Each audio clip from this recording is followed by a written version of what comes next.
ভারতীয় জনতা পার্টি এটা প্রমাণ করে দিয়েছে যে আইন আনলে সে আইনও কার্যকরী আমরা করি। আমরা যে কথা দিই সেই কথা রাখি। কেন্দ্রীয় সরকার যা যা কথা দিয়েছিল বিগত দুটো মেয়াদে সবই রেখেছে, আগামী দিনে যা যা কথা দিয়েছে তাই রাখবে। আমরা ভারতীয় জনতা পার্টির কর্মী আপনাদের সামনে আরো একটা কথা দিচ্ছি এবং এতদিন যা দিয়েছি সেটা আবার দিচ্ছি। একমাত্র ভারতীয় জনতা পার্টি পশ্চিমবঙ্গের এই স্বৈরাচারী সরকারটাকে উপড়ে ফেলে দেবে এবং এমন ভাবে উপড়ে ফেলে দেবে আগামী দিনে এই দলটার নাম নিশান কিছু থাকবে না। কারণ সকলে জানে যে অত্যাচার স্বৈরাচারের ওপর এই দলটা দাঁড়িয়ে আছে। একবার ক্ষমতা থেকে গেলে এই দল করার মতো লোক পাওয়া যাবে না, বংশে বাতি দেওয়ার মতো কেউ থাকবে না, এটা আমরা জানি। তাই পশ্চিম বাংলাকে এই স্বৈরাচারী শাসনের হাত থেকে আমরা মুক্তি দেবই, এই স্বৈরাচারী শাসকের হাত থেকেও আমরা মুক্তি দেব। এক গণতান্ত্রিক শাসক, এক গণতান্ত্রিক শাসক গোষ্ঠী গণতান্ত্রিক পথে পশ্চিম বাংলা পরিচালনা করবে, উন্নয়নের পথে নিয়ে যাবে এবং সেটা ভারতীয় জনতা পার্টি। মানুষ ইতিমধ্যেই কিন্তু ভারতীয় জনতা পার্টিকে বেছে নিয়েছে এই তৃণমূল কংগ্রেসের উৎখাত করার একটা যোগ্য শক্তি হিসেবে। আমরা আরজি করের এই ঘটনা ঘটার সময় থেকেই আমরা মানুষকে আহ্বান করেছি, আপনারা আসুন, আপনারা রাস্তায় নামুন, বাড়িতে বসে থাকবেন না। কারণ বাড়িতে বসে থাকলে ক্ষতি হচ্ছে গোটা সমাজের। আজকে মানুষ বুঝতে পেরেছেন, আমরা খুশি। তাই বিন্দু মাত্র রং না দেখে যখনই কোনো আন্দোলনের ডাক দেওয়া হচ্ছে আমরা মানুষকে বলছি আপনারা আন্দোলনে নামুন। কারণ এটা আমাদের সকলের এক জীবন মরণের প্রশ্ন। কারণ আমরা জানি এই সরকারটা ক্ষমতায় থাকলে, এই রাজনৈতিক দলটা ক্ষমতায় থাকলে আমরা কেউ নিরাপদ নই। আমাদের কারো পরিবারের মা বোন নিরাপদে নেই, আমাদের কারোর সম্পত্তি নিরাপদে নেই। আমরা সকলেই সব সময় আতঙ্কে থাকব। তাই সকলের কাছে আমরা অনুরোধ করেছি, আপনারা রাস্তায় নামুন, রং না দেখে রাস্তায় নামুন। হ্যাঁ, দুর্ভাগ্য আমাদের, যখন বাংলার ছাত্র সমাজ রাস্তায় নামে, নবান্ন অভিযান করে, তখন এ রাজ্য 34 বছর শাসন করা সিপিএম মানুষকে বলে যাবেন না। সিপিএম এর কাছে আমার প্রশ্ন, আপনারা এই সরকারটাকে রেখে দিতে চাইছেন তো? উত্তর হচ্ছে হ্যাঁ, এই সরকারটাকে সিপিএম কংগ্রেস রেখে দিতেই চাইছে। দেখলেন না, কংগ্রেস আন্দোলন করছে সিবিআই অফিসের সামনে গিয়ে, কংগ্রেসের একটা অংশ। কংগ্রেসের আরেকটা অংশ বলছে যে ওটা আমাদের অফিসিয়াল কোনো পরিকল্পনা, কোনো আন্দোলনের কর্মসূচি নয়। অথচ তাদের কিছু নেতা চলে গেছে সিবিআই অফিসের সামনে। লক্ষ্য একটাই, সিবিআই সম্পর্কে মানুষের মনে প্রশ্ন তুলে দাও, যাতে এই রাজ্যের এই শাসক গোষ্ঠীর যে কটা মন্ত্রী নেতা জেলে আছে বা আগামী দিনে যারা জেলে যাবে, সিবিআই যেন তাদের ব্যাপারে একটু ধীরে চলে বা গ্রেপ্তার করতে ভয় পায়, আন্দোলন করতে ভয় পায়। সিপিএম এবং কংগ্রেসের কাছে আমার আবেদন, মানুষ আপনাদের চিনতে পেরেছে বলে আপনাদের শূন্য করে দিয়েছে। মানুষ চিনতে পেরেছে বলেই বিধানসভায় আপনারা শূন্য।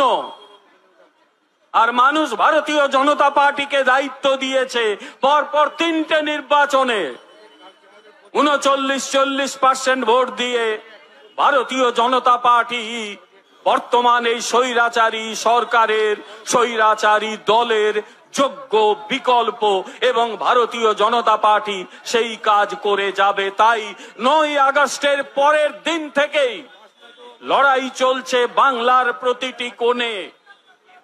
জেলা শাসকের অফিস ঘেরাও হচ্ছে, থানা ঘেরাও হচ্ছে, মিটিং হচ্ছে, মিছিল হচ্ছে, শ্যামবাজারে অবস্থানের পর আজকে ধর্মতলার এই অবস্থান 16 তারিখ অবধি চলবে। এরপরে আরো আন্দোলন চলবে যতক্ষণ না আমাদের মূল দাবি, আমাদের একটাই দাবি, দফা এক, দাবি এক, মমতার পদত্যাগ। আগে পদত্যাগ করুন, কারণ আপনি যদি এই পদে থাকেন তাহলে পশ্চিম বাংলার কোনো মানুষ নিরাপদ নয়, আর আপনি প্রশাসন চালাতে পারেন না। যে কথাটা আমি বারবার বলেছি বিভিন্ন গণমাধ্যমে, আজকে একই কথা আবার বলছি, আপনি জনপ্রশাসন চালাতে শেখেননি, আপনি প্রশাসন চালাতে পারেন না। আপনি মনে করেন এই পশ্চিম বাংলায় আপনি প্রশাসন চালান না, আপনি জমিদারি চালান, কিন্তু গণতান্ত্রিক সমাজে জমিদারি চলে না, এখানে প্রশাসন চালাতে হয়। আপনি সেটাই জানেন না, তার জন্যই আমাদের দাবি আপনি পদত্যাগ করুন। গোটা সরকারটাই চলে যাক, জনগণ তার মতো করে নতুন সরকার বেছে নিক। আজকে সত্যি বলতে দুঃখ হয় কি জানেন, 2021 সালে নির্বাচনের পরের কথা আমার মনে পড়ে। সেই নির্বাচনে আমিও প্রার্থী ছিলাম দমদম বিধানসভা কেন্দ্রে। নির্বাচনে হার জিত আছে, কেউ জেতে কেউ হেরে যায়। যে জেতে সে সরকার চালায় 5 বছর, যারা জিততে পারে না তারা সরকারের ভুল ত্রুটি ধরে প্রয়োজনে আন্দোলন করে 5 বছর পরে তারা জয়লাভ করার চেষ্টা করে। কিন্তু ভূভারতে শুনেছেন কোথাও, এমনকি বিশ্বের অন্যান্য দেশে, যে একটি রাজনৈতিক দল জয়লাভ করার পরে যারা জিততে পারেনি তাদের ঘর বাড়ি ভেঙে দিয়েছে, জেসিপি মেশিন দিয়ে বাড়ি ভেঙেছে, ধানের ক্ষেত সবজির ক্ষেতকে জেসিবি মেশিন দিয়ে মাটিতে মিশিয়ে দেওয়া হয়েছে। সবচেয়ে বড় কথা, ভারতীয় জনতা পার্টির কর্মীদের বাড়ির মা বোনেদের ওপর কি অমানুষিক নির্যাতন হয়েছে। শুধুমাত্র সিবিআই 39টি কেসের তদন্ত করেছে বা করছে। অনেকে লোক লজ্জায় তাদের লাঞ্ছনার কথা বলেননি। যদি সত্যি কখনো সামনে আসে এই সংখ্যাটা অনেক বেশি হবে। সবচেয়ে লজ্জা, এই লজ্জা আমরা কেউ লুকোতে পারবো না। পূর্ব মেদিনীপুরের খেজুরি অঞ্চলে এক 60 বছর বয়সী মহিলা, তার নাতির বয়সী কয়েকটা ক্রিমিনালের হাতে রেপ্ট হয়েছিল, ধর্ষিতা হয়েছিল। যে ঘরে এই ঘটনাটা ঘটেছিল সেই মহিলার 8 বছর বয়সী নাতি উপস্থিত। আমার কথা, তখন যদি এই বিবেক জাগ্রত হতো বাংলার, তাহলে হয়তো আজকের দিনটা দেখতে হতো না। তবু আমি বলবো, ইংরেজিতে একটা কথা আছে, বেটার লেট দ্যান নেভার। দেরি হোক তবু, একেবারে না হওয়ার চেয়ে দেরি হওয়াটা ভালো। দেরি করে হলেও মানুষ রাস্তায় নেমেছেন, মানুষ বুঝেছেন এই সরকার আর ক্ষমতায় থাকতে পারবে না। এরা ক্ষমতায় থাকার সমস্ত রকমের তাদের দায়বদ্ধতা, তাদের অধিকার হারিয়েছে। এবার অন্য কাউকে দায়িত্ব নিতে হবে। ভারতীয় জনতা পার্টি সেই দায়িত্ব নিতে প্রস্তুত।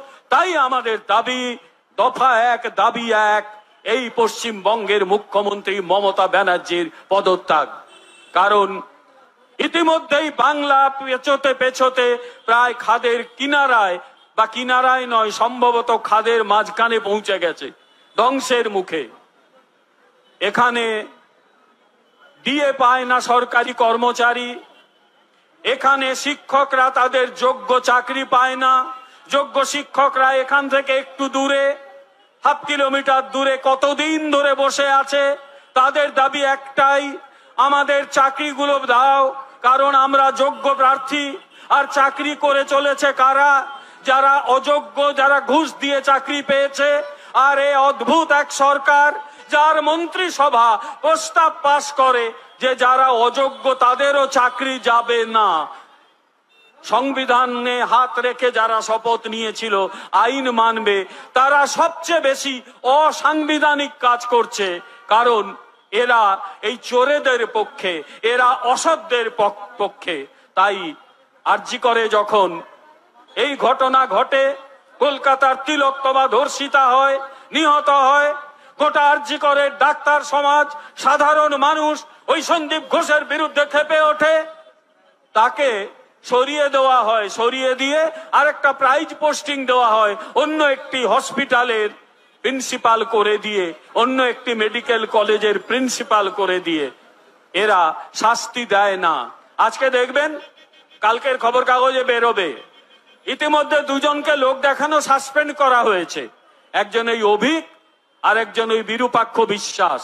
এই বিরূপাক্ষকে নাকি দক্ষিণ 24 পরগনার একদম কাকদ্বীপ হসপিটালে পাঠানো হয়েছিল। সেখানকার লোকজন তেড়ে গেছে যে ওকে খবরদার এখানে যেন না পাঠানো হয়। ঠিক যেমন এই সন্দীপ ঘোষের নাম যখন ন্যাশনাল মেডিকেল কলেজের প্রিন্সিপাল করা হয়েছিল, ওখানকার যারা ছাত্র ডাক্তার তারা বলেছিল খবরদার যেন ওটা এই অঞ্চলে না ঢোকে। আমরা ইংরেজিতে একটা কথা বলি, পার্সোনা নন গ্রাটা, যাকে কেউ কখনো চায় না। এই তৃণমূলের এই ডাক্তারগুলো এখনো পার্সোনা নন গ্রাটা। জেনে রাখুন, আগামী দিনে এই তৃণমূল নেত্রীও গোটা রাজনৈতিক সম্প্রদায়ের কাছে হবেন পার্সোনা নন গ্রাটা। কেউ আপনাকে আর চাইবে না। আপনার দলের এই নেতাগুলো হবে পার্সোনা নন গ্রাটা। কেউ আপনাদের চাইবে না। আপনাদের হয় ঘরের কোণে থাকতে হবে, কাউকে জেলে থাকতে হবে, এবং জেলে বসে পারলে যদি কাগজ পেন থাকে ওই ভুল বানানে, ভুল বাংলায় স্মৃতিচারণ করুন, স্মৃতিচারণ করবেন। কারণ জেলে একদিন আপনাদের যেতেই হবে। যা করেছেন আপনাদের ঠাঁই কিন্তু জেলে। আমাদের ভিডিও ভালো লাগলে লাইক এবং শেয়ার করুন। কমেন্ট সেকশনে গিয়ে জানান আপনাদের মতামত। আরো ভিডিও পেতে আমাদের চ্যানেল সাবস্ক্রাইব করুন এবং প্রতি মুহূর্তে খবরের আপডেট পেতে প্রেস করুন বেল আইকন।